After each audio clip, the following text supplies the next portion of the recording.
Hey friends, welcome back to another episode of Real Talk with Rachel Autry, where I love to help you delight in life and find joy right where you are. And I have a really fun guest today. As soon as you say hello, they're going to be like, oh, I'm in, because she has the most fun accent. She's recording from Australia. And we were chit-chatting so much before. I was like, wait, Sarah, stop. We got to stop. Like, this is the good stuff people like to listen to. I've got Sarah Boyd on with me today, and we are talking all things noise, overstimulation, like getting quiet, leaning in to what life has for you right here. I mean, and wherever else we're going to go with this conversation. I feel like it could go everywhere.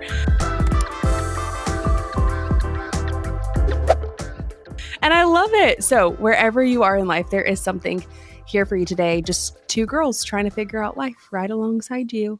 We were talking, what were we talking about before I cut you off? I was like, wait, we got to record. I honestly can't remember anymore. I feel like we were just in it, like, I don't know. We hit it off. We're kindred. At the podcast. We're kindred. My mind's gone blank. We were talking about how you write the book that you need. Oh, yes. Because we both are authors in the same publishing house, which is so fun. Yes. And our writing journeys were just that. They were journeys. And it's funny. My aunt said this, and I was like, that's a great way to describe it. But she said something like, I can't wait to read your book. And I quickly couldn't even think before the words came out of my mouth. I said, I can't wait to read it either. Yeah. Because I've written it, but I haven't read it. And she's like, yeah, it's kind of like an actor. You know, you are behind the set, you're behind the scenes, you see all the different takes, but like you haven't gone to the premiere of the film. So you really don't know how it all came together yet. I said, that is exactly how I feel. That's what it. Wisdom. Isn't that beautiful? Yeah. I feel like I remember now what we were talking about. We were talking about that you write the book you need to grow into. You become that as well, and write the book that you need, which I'm so excited for your book to come out. And I was just joking that I wrote a book on overstimulation and stress in family life and thought I had a lot of these stuff down pat. And we then just moved internationally back from living in California for 8 years back to Australia. And I've had to open my own book again. Remind myself of what we do to cope. So yeah. Oh, that's so true. I feel like this speaks to the girl who feels like there's something she has to share, but she's disqualifying herself because she's like, I don't have it figured out though. And God has planted a message in her heart that she is still having to walk out. And so for that reason, she's not using the platform, or she's not being bold in conversation, because she's like, who am I to speak to this? But I think exactly what you just said I had to open up my own book too. And I think that that's what's so neat about taking ourselves out of the main character spot, is realizing God uses us as vessels to us too sometimes. And we don't have to be perfect to be qualified. No, I don't think any of us are. I think anyone who looks perfect is just hiding the fact that we're all humans on a journey. And I always believe that God, if he's spoken to you about sharing something, it's obedience to share it. So much of the time we hold ourselves back from our own insecurity, and we're waiting for someone else to give us permission. We think we have to wait for this, I don't know, teacher or big person to say like, hey, you should go and do this. But a lot of the time it's just our fear holding ourselves back, and we're waiting for God to put the whole picture together before we take that step of faith. But I totally agree with you. Like when the scripture that says your word is a lamp unto my feet and a light unto my path, I always think of that in times where it feels like you don't know what the next step is. I just think, I remind myself again of like, God's just asking me, what's the next right thing to do? Take the next right step. Yeah. We just had a conversation with Crystal Evans-Hurst on the show. And it was like, what if I don't even know what's next? What do I do? And how do I operate? And what does faith look like? And so for friends that are like, yes, that, I'm like, go listen to that show because that was good. Yeah. But this is so good too, of like, one of the main parts of that whole formula, like figuring out what's next, is being able to be okay being uncomfortable and living with your own thoughts and getting quiet when things feel noisy. Choosing to like cut out things that you don't have margin for, in a world that, like, and have written about, that is very overstimulating and always offers opportunity. Yeah. I want you to speak to the girl who just feels like there's just like so much noise. And that is, she's even identified it. The reason why moving forward is paralyzing to her. Yeah. Yeah. So, I mean, one of the things to acknowledge is that we all have a different threshold of sensory stimulation or stress that we can handle. And I think sometimes we want to rage against that limitation in ourselves, or we look at somebody else and we think, well, they don't seem to get affected the same way that I get affected. But we all have a sensory threshold. And basically that is when there's only so much incoming stimuli that your brain can process before it goes into a state of frazzle or overstimulation, as people call it. And so I think the first thing is to just acknowledge like that you are who you are. And with every limitation comes a gift. So many people who feel paralyzed by overthinking often have a gift of creativity or expression. People who have higher levels of being able to cope with sensory stimulation, they're often activators, so they're doers. So I think it's really important to be able to acknowledge where you're at and acknowledge your limitations and acknowledge who you are. But I think it's a really real thing. And that's really why I wrote the book. I hope that it's applicable to everyone in their lives. It's especially like focused at family life. But our life has gotten very noisy. And I think we talk about it all the time, like, oh, before social media, or before phones, or before this sort of stuff. But I don't think we actually realize the effect it has on us cognitively and on our brains and how we interact with those in our lives. And so then we put shame on ourselves. We think like, oh, why can't I? So many people say, I can't read a full book anymore. I can't concentrate properly anymore.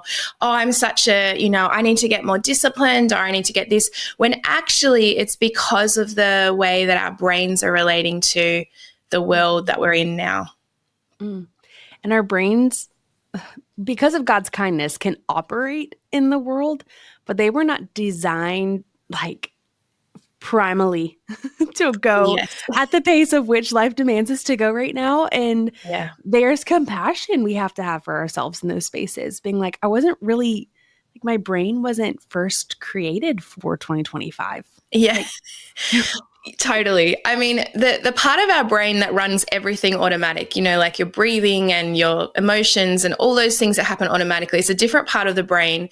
The part of our brain is called the limbic system. The prefrontal cortex, which is the main part of our brain, it takes care of all of our self-control. It makes us a good person. It makes us think before we act. It makes us be able to concentrate. It makes us be able to hold our tongue when someone's annoying us. It holds all of that capacity. The way I describe it is the limbic brain, everything automatic, is like your trusty car that you take across country. It's like it's reliable. It just keeps going. Whereas our prefrontal cortex, it only has a short life before it needs rest to be regenerated again. It's like a race car on a track. It can go from 0 to 100 really quickly. It can help you. Those times you're in flow and you're just like, oh gosh, I'm nailing it today, and I've got it all that. But then you hit a wall, and then the prefrontal cortex actually needs rest. You need space and creativity and sleep and downtime and time with people for it to be restored again. But the problem is that we're living in this world where we're getting 100 emails first thing in the morning. We've got school messages. We've got friends going on. We've got social media. So even us as people in that environment, our brain's going to be really productive for a short period of time, and then it's going to hit a wall.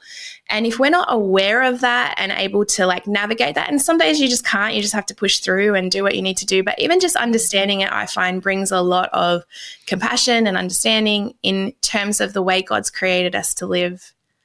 That's good. I think I'll rephrase. I think my natural inclination is one more cup of coffee. Yes. Let me go.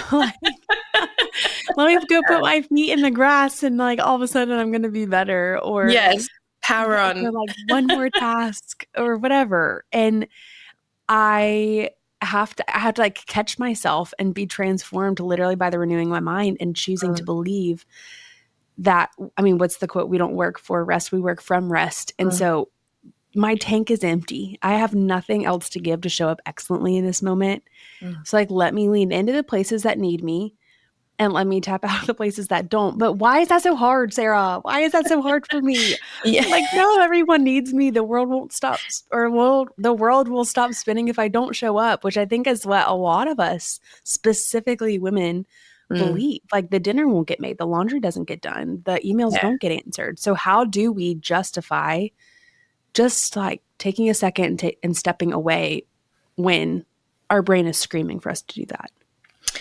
Yeah, I think if you realize, and I just want to acknowledge too, there are many situations where you legitimately can't. It's true. As women, I feel like we hold the world up of people around us, and you do just have to push through, even if dinner is toast, you know. Yeah, buttered noodles. Yeah.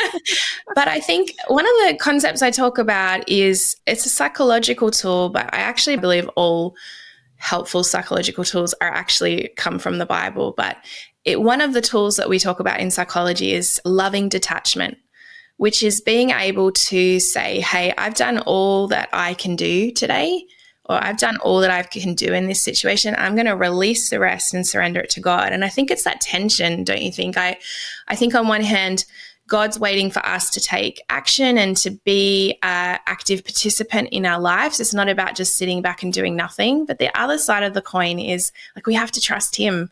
We have to trust Him for the people in our lives. We have to trust Him for our children. We have to trust Him for our friends and for our spouse and for the people in our community, of just like that reminder of like we don't hold the world up. We are people who are consistent and do our best. And so practicing that, I think, particularly at the end of the day for women, I don't know about you, but most women I know, and I do this myself, you get into bed at night and you just like start going through all the things that you could have done, you should have done. And I think it speaks to that story too of like, well, if I did more, would I be, you know, and I think on one hand, it's important to look at that, because are we trying to control something that we're either not ready for yet, God hasn't got for us yet? So practicing that detachment and just saying, hey, God, I give the rest to you, I think is an important part, particularly for those of us that are achievers, which is a hard thing to learn to do. She's laughing for our friends that aren't watching because I'm just like, can't stop nodding my head. You are reading my mail. Get out of my head. I get it. Yes. You just convicted me. I mean, Holy Spirit convicted me through you, but just the idea that like it's not up to Rachel. Like it can't be. It never was intended to be. And if that was the case, then the gospel would be so unnecessary. Like I'm supposed to need God. Yes. And so oftentimes I think just my human tendency, all of ours really, from what I've talked to friends about, is we get in this space where we can convince ourselves like, I got this until you don't. And then you like hit your knees, rather than every day. My prayer is that my posture is just one of like, hey, I know, like anticipatory, like go ahead and meet me here, Lord, please. I need you. I'm not enough without you. I want to show up excellently with you. So like I'm inviting you now, not when it's a 911 moment. Yeah. And what, like, I just wonder, should that be the posture that we just habitually choose every day, how different life would look? And I just, I get curious there, you know? Yeah. I mean, I've been convicted lately about, sometimes I think, oh, I'm not going to bother God with this because this is such a small thing. You know, what decision should I make in my business? How should I respond to my child? Because I think sometimes you can get caught in that mindset of like, God's got so much more important things to do. You know, He's got war and famines and people who have real issues. And is my issue like, do I really need dependence for this issue where I really could, if I just stepped up, take care of it myself? But I think that's the beauty of our relationship with God, is that He wants to be in every single area of our life. And I think when it talks about in John 15 and abiding with God, I think that is the posture of dependence and inviting Him into every element of our life and allowing Him to lead us. And I think it's, I constantly have to remind myself, because I will go through a day and think, I've got this, I don't need to bother you, God. I can do that. Don't you worry. Here's me doing things. Go take care of the others. Go take care of all the other important things. But it's at the end, I always come collapsing down and think, what did I do? I pushed myself too hard and things like that. And I think God's just sort of standing there like a gentle dad saying, just waiting for when you'll let me in on what's going on. So, yeah, I completely agree. I think, though, something that is so fascinating about you and your work is that the truth is, like, we can't be all things to all people all the time. That just is, like, so impossible. So we let that go. And then we embrace the fact that, yes, we're going to need rest when we run out. But I think there's also this other part of the whole scenario, which is thinking there are also tangible rhythms that I can choose to buy me, for lack of better terms, a little bit more capacity so I don't run out as quickly and I'm not as snappy, or I don't hit that threshold at 1 p.m. And instead I could get through bath time, bedtime, like in one piece. Yeah. Yeah. I always say if you can't make changes in your current situation, because I think sometimes there are changes that we can make. You're pushing yourself too hard, you could rest. But there are other times, I think, in life and motherhood and life, you legitimately can't. You're in a situation, right? You have to get out the door. Maybe you have kids with different needs, so you've got a crisis going on. And in those situations, you actually need to have stronger emotional coping tools to kind of help you get through those situations. Yeah. Can you just spitfire a few of them at us so these people are like, wait, changing my life? Absolutely. Because these are things that people could apply right now. Yeah. So one of the tools I talk about in the book is called interrupt the build-up. And so a lot of times at the point of overstimulation, we have an emotional reaction that we don't want to have. So we say the thing we didn't want to say, we scream, we react, we, basically behave in a way that we have to later go back and apologize for. But if you think about a volcano, the point of eruption, it's been building for a long time. And particularly for women, when you're having those reactions, typically you've been holding your patience for a really long time. So it's important that we acknowledge that, because when you're there by yourself, you've got kids or whatever the situation is, you've really been holding your tongue, and that's taking emotional capacity, sometimes for hours. And so interrupt the build-up is really a skill of, like, instead of waiting until you are 10 out of 10, here I am, here's my explosion. It's about paying attention to when you're about 6 or 7 out of 10, the point of which you are holding your tongue, you are holding it together, but you're aware that you're having to hold it together, and to pause at that moment and actually interrupt the emotional kind of train that's on the line, because if you don't interrupt it, it's going to erupt. And so you want to do something in that moment that completely changes your emotional state. Sometimes that's removing yourself from the environment and just getting a breath of fresh air. Sometimes that's like, if you've got little kids, it's like doing something funny or fun that's like, go outside, put the sprinkler on, put them in the bath, have a dance party, go for a walk, go to the park. Like, even if it's the wrong time of day, even if it's, not in your routine or all that sort of stuff, because when you can fully change your emotional state, you come back ready, more capacity, and makes you a happier person around other people as well. Amen. Oh, yeah. Okay, here's kind of what it looks like in my life, because I feel like I did learn a lot from reading your book. And one of them was, and we've done this before, but then I got okay with like the 10 a.m. bath time when these things happen, especially in the winter months when going outside is just not as possible or fun. But we keep like glow sticks next to our bathtub. So we have like glow sticks bath parties, or I have incredible neighbors I've become friends with. So even being like, hey ladies, we are coming out to the front yard and would love company / accountability, like just change of ecosystem is so helpful to like flush it. Something that Annie F. Downs said in a recent episode on her podcast was like, whales have to come to the top of the ocean to like literally blow their hole and get all the water out before they go back down and swim. And that is us too. Like, we have to find these places to like let it out so that it's not I mean, we're not drowning or hurting other people. Yeah. And No, unintentionally, of course. it's a real thing in family life. And I think no one talks about it enough, of just how overstimulating it is raising children. And because when you're in the thick of it and you're the one doing it, there's no end. And I think that's the difference. You know, if you're at work for the day and then you get to go home and you get to blow off steam, or if you're, you know, in another situation like a party or a situation that you find, you know, overstimulating, there comes to an end. Whereas I think the difference with raising children is there is no end, and you don't want there to be an end, because you want to be that parent who turns up for them and shows up for them. But depending on their age, their temperament, where they're up to in their day, it can be a lot to handle. So I love that you're doing that. It reminds me of when my kids were little, we used to love glow stick baths. Put them in the water, I say. Water solves a lot of things. It does. It does. I'm like, me too, though. Yes. If I could just take a bath at 10 a.m., I'd be a different human being, you know? Yeah. I want to hear another fun tool. Okay. I have a few random ones too, not because I'm an expert, but just because I am the overstimulated mom, that I think you come to a point where you're like, it can happen to me or I can happen to it. At some point, I unsubscribe from the belief that like, this is just the way it is. Like I have something to contribute.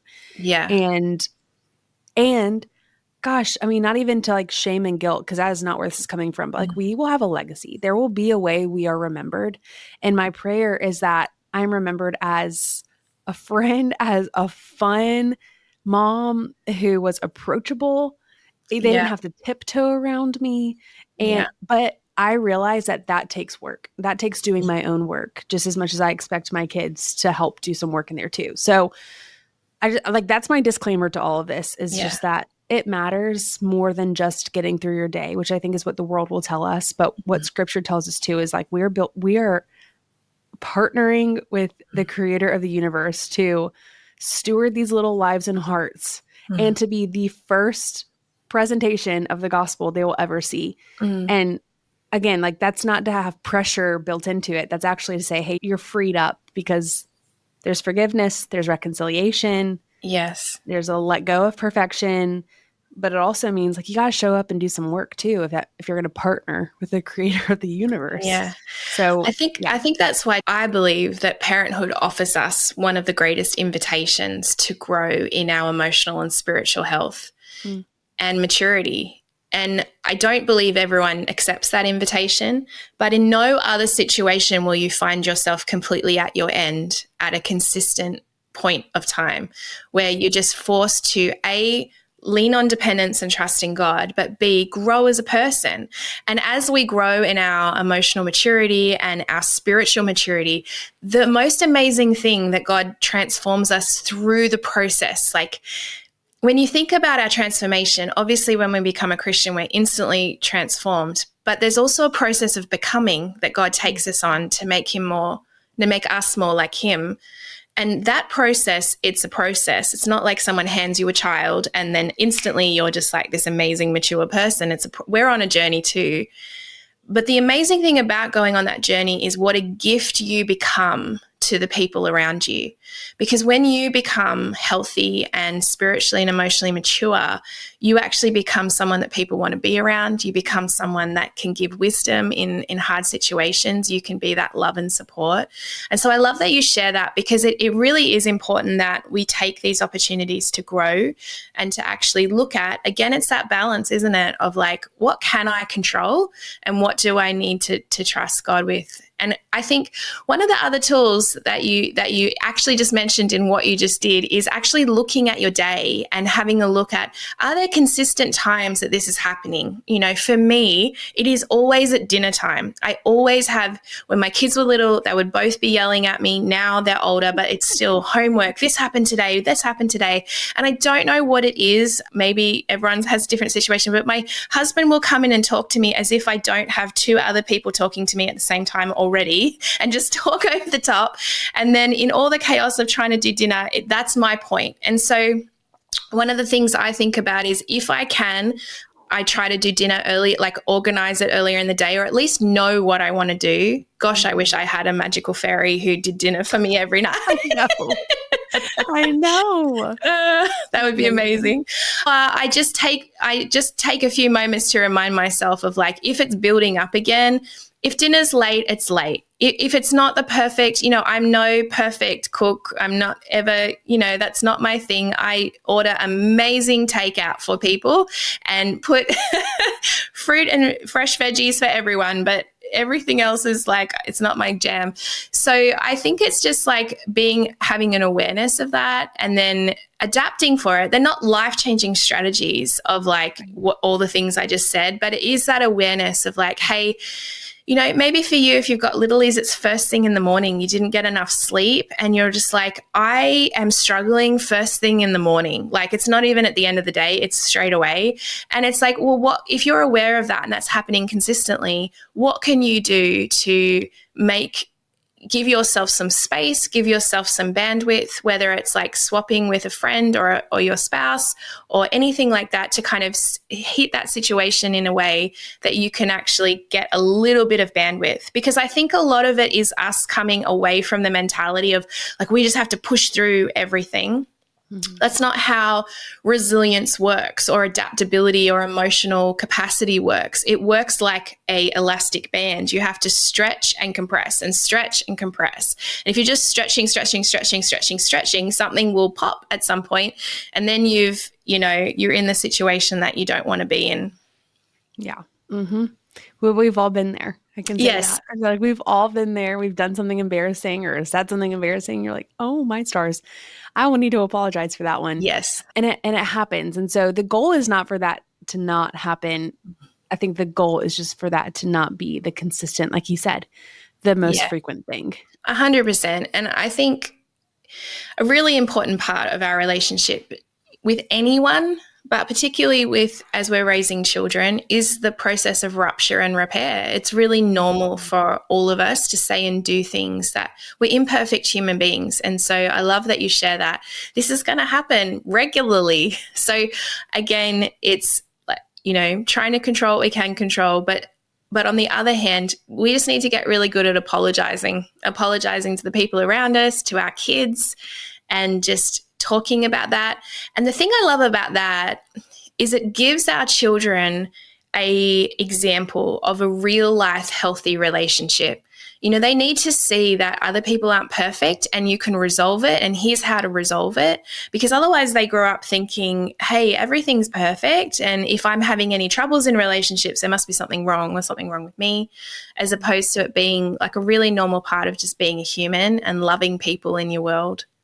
Yeah, that's good. And so freeing. And like the gospel conversation of it all. Like, hey, like again, we're not ever supposed to do it all on our own. Yeah, Sissy Goff says that. She's like, I'd rather you be a mom that repairs than be a mom that is perfect.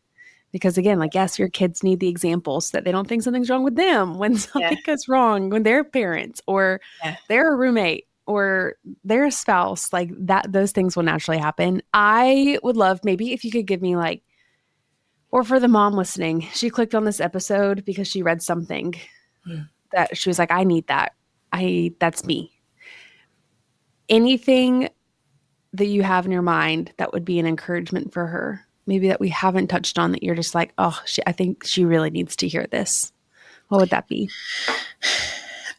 I just think that to remind yourself that raising children and helping them grow into healthy, functional, mature humans and to love Jesus is a process that happens over time.